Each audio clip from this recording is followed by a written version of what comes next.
If you want to make some custom pieces to make your armies unique, maybe some simple signage for your homemade terrain, or simply just want some custom objective markers, but you have no idea about 3D modeling at all, you found the right video. All you need is a monochrome JPEG. All we need to do is convert a JPEG into an SVG, that SVG into an STL that we can extrude, combine, and create a 3D object. This one started as a note in my sketchbook, but as photographs these days are stored as a JPEG, I see no reason why you can't take a really good photograph of a really tight drawing, just in black and white, and then use that. Personally, I do use Clip Studio Paint for creating JPEGs. This is an industry standard software. It does cost some money, but there are plenty of free assets on the internet that you can use to create your own JPEGs. The image you can see is going to be the 3D element of what I'm going to create today, and all I need to do is just export this as a JPEG. But I do need something to mount this image on, so I need to create a solid black background and create a second JPEG. I'm just using the polyline around the outer circle, and I'm simply just going to fill it in black. Once I've done that, I'm just going to close Clip down and move on to the next piece of software. This is Inkscape, and it's completely free and a fantastic asset. You can even use it for creating JPEGs if you can be bothered to figure out how to use the thing, which, again, I use Clip, I don't need to know. This is where we convert our JPEG into an SVG. So just drag your JPEG into Ink, click all the buttons to allow it to happen. If you need to zoom in or out to make it fit the page better, just use the plus and minus keys on your keyboard. And we're going to turn our attention to the menu that's on the right hand side of the screen. This tab with the little green icon is where we're going to convert, or rather copy, our JPEG into a vector image. The only settings we're going to change is we're going to drag optimize up to around 2.2-ish, probably just a bit over. This has never failed for me yet.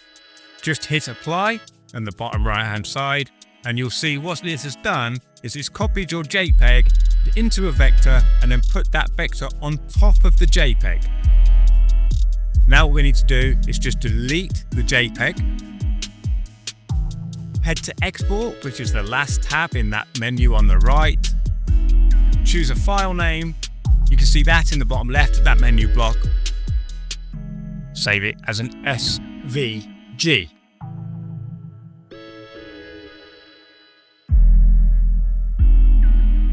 Once you've done that, you can delete the first image, drag in the second JPEG, and repeat exactly the same process.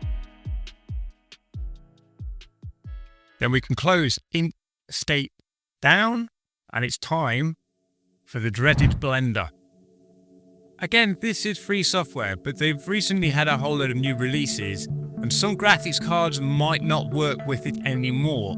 However, you can still download older versions of this asset from their website. I'll leave links below for all these pieces of software. All I've done so far is just delete the stuff that Blender automatically gives you when you open the software up. And all I'm doing now is just importing the SVG file into Blender, and I'm not going to do anything with it. This is it. All I'm going to do from here is just export this as an STL.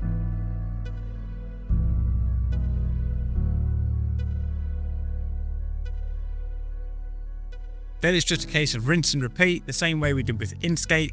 Delete this file, bring the other one in, export it, move on. Next up is Meshmixer, and this is where it starts to get exciting.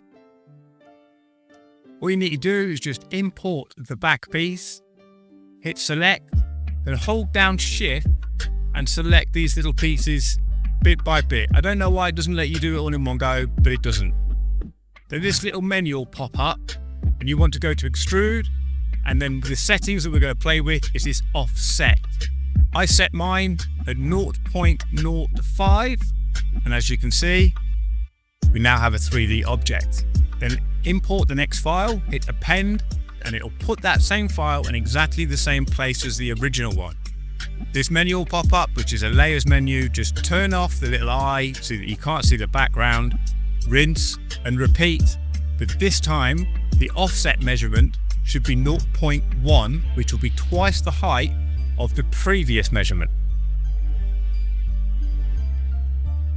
Then all you have to do is turn the little eye icon on back for the back, and you'll see both parts of this newly created three-dimensional object.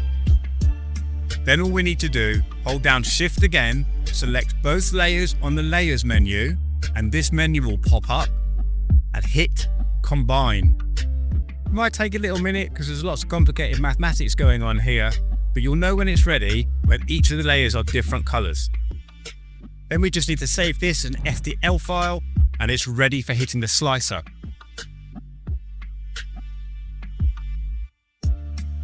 As I just said, it's worth noting that this process as well can take a little bit of time because, again, there's some really complicated mathematics that your computer's working out so it can save this as the object that you want. So in the meantime, let me show you why I really like Meshmixer. Some people don't like it, some go as far as to trash it as a piece of software, but it can be a really powerful asset if you're not experienced in 3D modeling. As an example, the STL I downloaded for this Gothic style window was 3D on the front, but flat on the back. A little bit of copy and paste, a little bit of rotation, and taking a little bit of time to align the two pieces correctly, you can see I've actually managed to make it 3D on the back as well, which is, well, winner for me.